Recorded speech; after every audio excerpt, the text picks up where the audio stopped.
in liberating strife.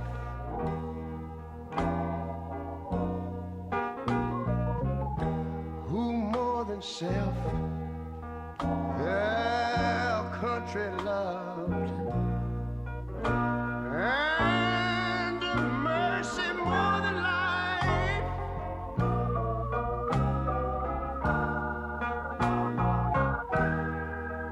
America, America. In honor of the 4th of July, I decided to play a Ray Charles song, America the Beautiful. When I upload this video, it's probably going to be the 4th, so there's that, man. I hope you guys enjoy that song. And also, I did this same thing last year, so there's that, man. I just happened to go through my videos, and I was just like, I did this exact same thing last year doing my reviews, and it was still a part of the war. So I feel like it's the 1-year anniversary since this war started, man. So that shit cool. And also, I got my shades back. You guys have no idea how liberating it is right now for me to have my shades back on. It's been so long since I did a video with shades on. I usually either wear my glasses or I don't have on anything at all. But it feels so good to have these shades back on, man. You guys have no idea. But anyway, let's get into this Bleach chapter review. This is Bleach chapter 544, and this chapter was good, man. It starts off with Uryu asking Juhabak, he's like, hey, why did you make me your successor? And that's a good question, because not only were the Vandenreich trying to figure that out, but we as the readers were trying to figure that shit out too. It was like, yeah, what is the deal with making Uryu the successor? And Juhabak is like, you know, well, Uryu says, why you make me your successor? Because making me, a guy who came out of nowhere, your successor, gonna cause some type of friction within your group. And Juhabak's like, good. You know, I don't want just some sheep following me. It's good that it's gonna cause some type of friction within the group. And he's like, you know, the reason I chose you, you know, it's clear as day. You know what I'm saying? Oh, but you still don't get it. And then he's like, Uryu, why are you still alive right now? And as soon as he said that shit, I was like, what does that have to do with anything, man? Uryu is alive because, you know, he's been, you know, fighting, you know, for most of his life against Hollows and shit. So I don't understand what he means by that. But then Juhabak goes on to say that during the situation that happened 9 years ago, he says that all the mixed blood Quincy's were purged, all of them. All of the Quincy's who were mixed blood were pretty much killed and wiped off the face of the earth. And he was like, except you. He was like, you're the sole Quincy that survived my selection, and that's why I called you the last survivor. Two things about that. Two things that I want to talk about concerning that line.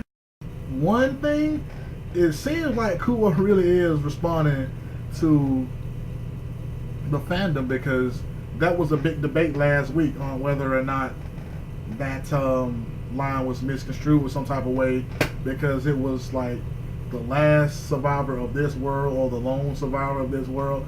So it seemed like it was a translation thing that was happening, and Kubo addressed that. The second thing I want to talk about is, now, given that we've seen a bit into Ichigo's past, his mother was technically a mixed blood Quincy because of the hollow inside of her. But wouldn't that also make the children, Ichigo and his sisters, mixed blood Quincy's? So why didn't Juhabak take them? And because he didn't take them, Uryu isn't the lone survivor in this world. Now, that could just be me talking nonsense, but that's what I was thinking pretty much all day as I read that this morning. I was like, well, Ichigo has Quincy blood in him, and he isn't pure. So why didn't you take him as well? Like, why didn't you take his power as well, or purge him, as you would say? And because he's not purged, then that means Uryu isn't the lone survivor in the line of the Quincy's. But that could just be me talking nonsense. But then after that, man, Juhabak's like, hey, you got a power within you that can surpass my own, and that's why I chose you as my successor. And you know, it's gonna be evident soon enough. So come with me. And then Udi was like, "As you wish, Your Majesty." And then we get the title, and it's called "Walking with Watchers." Don't really know what that means, but we get the title page. Watch again, "Walking with Watchers," and then the words on the side of the page kind of fucked me up because it's like the words of subordination. I was like, oh man, like as soon as I read that shit, I was just like, damn man, like that really kind of seems like it's solidifying Udiu's position as a full-fledged member of the Vandenreich. I mean, him getting a letter, it already sounds like, you know, oh yeah, he's there. But now when it's saying, you know, the words of subordination, I'm just like, damn man, Udiu's Udiu's on that side, man. And then after this, man, it cuts over to Bombayetta, and okay, I think last week in my review I made note of her being a kid because there was a panel and it was like, who's the brat? And it was like right above her, so I just assumed that she said it. And it was like, who's the brat? You know, she was talking about Udiu, and I was like, why would she refer to him as a brat? Because she's a little girl too. But not even to sound perverted, when I saw that scene where her kind of unzipping her shirt a bit and her chest popped out, I was like, okay, maybe she's not a little girl because those are some woman titties right there. But it shows Bambayetta, and she's talking to some guy, and she's like, you come with me, come to my room. And well, the manga reader, or the manga panda translation was like, I want to do it. But manga stream was like, if you were free, you, me, my room now. And that's kind of ambiguous, especially when you're talking to a guy, because that dude sounds like, hey, let's go do it right now. And he's like, I'm honored, you know. And she cuts him in half. She just fucking splits the guy down the middle and cuts him in half. Now, let's just assume, given by the star shape on his hat, that he wasn't a member of, he wasn't a Sternritter. He might have been a part of the Vandenreich, but he wasn't a Sternritter. He wasn't a Star Knight, so cutting down your numbers by wasting some maybe lower form of Quincy, you know, maybe he was one of the impure bloods, I guess, you know, so it wouldn't matter that she dwindled their numbers by cutting that guy in half because he was just some guy. And apparently she does this shit a lot because I think 4 girls walk in and they're like, hey, you just can't be chopping up all the good looking guys and shit. And you start getting depressed. And I was like, what the fuck? So yeah, I said y'all would make a mess when you do it, and apparently she does this shit a lot. And again, one, I thought Bambayetta was a girl. I thought she was a little girl, and I thought she was the only girl. But no, we're introduced to 4 other characters who are also members of the Sternritters, and it's four girls. So there's that. And honestly, when you see the first panel shot of them, it reminds me, like in the same kind of fucking configuration, it reminds me of the 4 chicks that Namaya has with him, who are his Zanpakuto. You have the kind of slimmer chick who was the chick that came and got Ichigo when he learned the truth of his past. You got the big titty one with the weird hair, just like you have here. A big titty one with weird hair. You got the little girl, just like with Namaya's Zanpakuto. You have the little girl. And then in the back, you have the girl with the black hair, just like you had with that one. So when I saw them, I was like, oh, that's kind of weird. And so Bambayetta's talking to them, and then we can introduce them, and their names are kind of weird. I'm going to have to pull it up because I don't remember what the fuck their names are. So gotta wait for this shit to load up real fast. We have Sternritter G. Her name is Litoto Lampard. And she's saying like spilling sweets and pools of blood are 2 entirely different things, you bitch. And then we'll introduce the Sternritter P. Mananus McAllon. Haven't you at least thought about doing it outside? Outside, inside, that's not the issue here. I'm talking about that disgusting habit of killing a young stud whenever you're pissed off. And this is said by Sternritter T, I'm sorry, Candace Catnip. And then another girl says, Candy Shine, you like to take the young subordinates for a whirl, eh? And this is said by Sternritter Z, Giselle Gewell. or G-Well. And I remember seeing something that Tekken 101 did, and he was saying that maybe Stern Ritter Z would be of some importance, but I highly doubt it now because these characters seem like they're being introduced as fodder characters to Bambayetta's character, so I don't think that it's gonna be. I don't think Stern Ritter Z is really, gonna be of importance. Not to refute Tekken 101's claims, but I just don't believe that Stern Ritter Z is gonna really be of any importance at all. I think it's gonna be A, B, and whoever C is. More specifically, A and B. C probably won't even matter. I don't think we have C yet, but C probably won't even matter. It's gonna be like A and B, and that's gonna be it.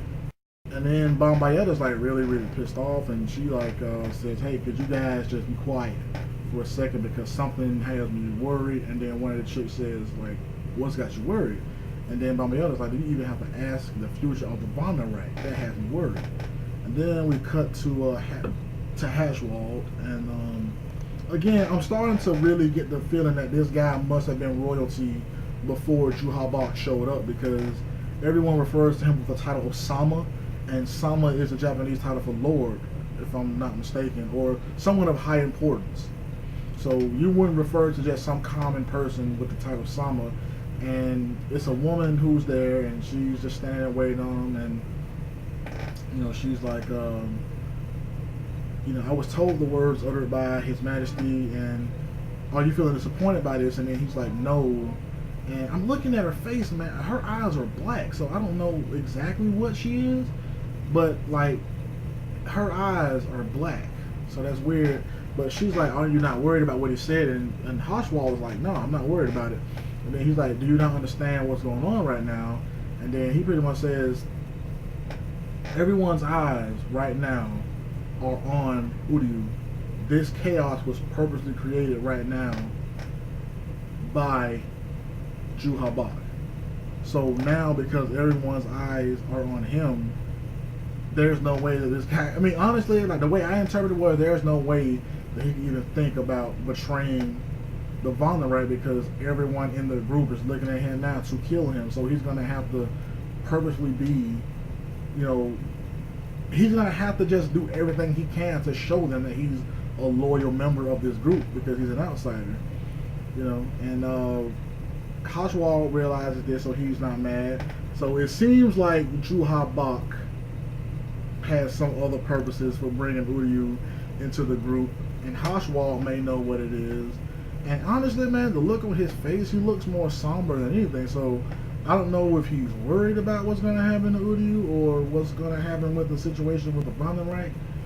I have no idea what goes through this man's head, because he had the same exact look when Ju Habak was like, hey, let's take Ichigo back with us, and he had the exact same look on his face then. So I don't know exactly what's going on with Hoshwall's character, but it seems like he knows Ju Habak's true intentions, and he may or may not do something about it. And then we cut to Hueco Mundo, and you see Orihime. Now, I totally forgot they were there, so when I saw like that little shot, I was thinking, oh, we about to get introduced to some new characters. I was like, oh shit, that's Orihime. And then she's pretty much just having some type of dialogue, just some weird expositions, and she's talking and shit, and she's talking about Chad and how she's gonna meet up with everyone when she gets through this place.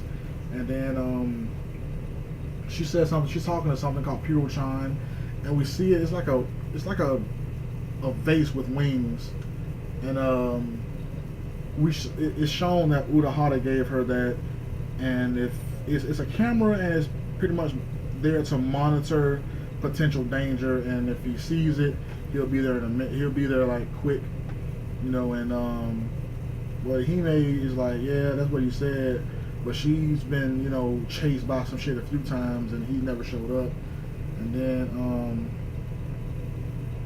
we see Chad, and he's like, I made it. And then hopefully, you know what, I don't really know what's gonna happen with these characters, but hopefully they get stronger, because it seems like they've just been shit fodder characters for a long time. It's obvious right now that Uryu is about to get some type of power burst just out of nowhere. I mean, if he has the potential to be stronger than Juha Bach, then that's gonna be fucking awesome because he's gonna have a power, surge just out of nowhere.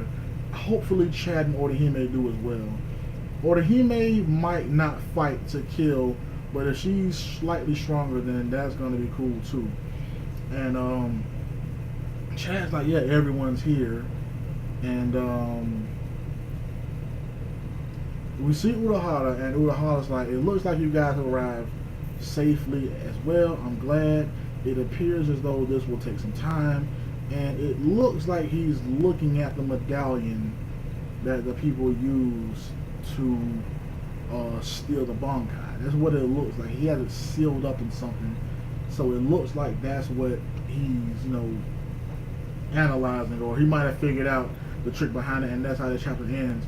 Now I have to say that when Orihime showed up at the little palace thing and you see everybody there, there was another person behind Chad.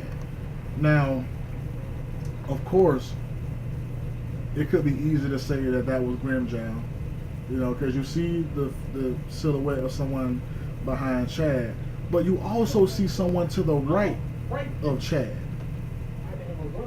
So when I saw that, I was like, is it more than just Grimmjow who is going to be, a part of this little ragtag group that are going to go and help fight the Stern Raiders? Because that would be fucking badass. Because if you look slightly to the right of Chad's shoulder in that panel, you can see another silhouette of someone standing there. You can clearly see the person to the left. That person to the left, you can clearly see that person.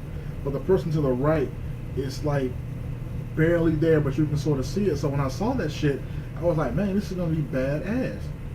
Like, whoever these characters are, like, this is going to be badass. Well, we know one of them is Grimmjow. But if he has someone else with him, fucking awesome. That's going to be fucking awesome, man. This chapter was really, really interesting, man. It was more of a setup chapter. So, it wasn't just highly, highly actiony. We're getting those letters filled in. That's cool. Got to see Bambayetta's chest. That was awesome. But yeah, man, like, this chapter was cool, man. I can't wait to see what's gonna happen in the next chapter. We might cut back to the Soul Society next chapter. That's what I'm banking with. I'm banking with cutting back to the Soul Society. Not necessarily Ichigo, but going back to the Soul Society. Man, that's it for me, man. Let me know what you guys thought about the chapter, man. Let me know what you guys think about the situation with Uryu and Juha Bach. Let me know what you think about the situation with Chad and Orihime. Are they going to get stronger? Are they going to train some type of way? That'd be cool. So let me know about all that, man. Push the like button, man. Drop some comments below, man. Push the subscribe button. This is Vash Stampede, and I am signing out. And, of course, before I go, I have 2 bloopers from this video that it was actually quite funny. So, enjoy. This is Bleach, chapter 545. Ooh. In honor of the 4th of July, I decided to play a Charles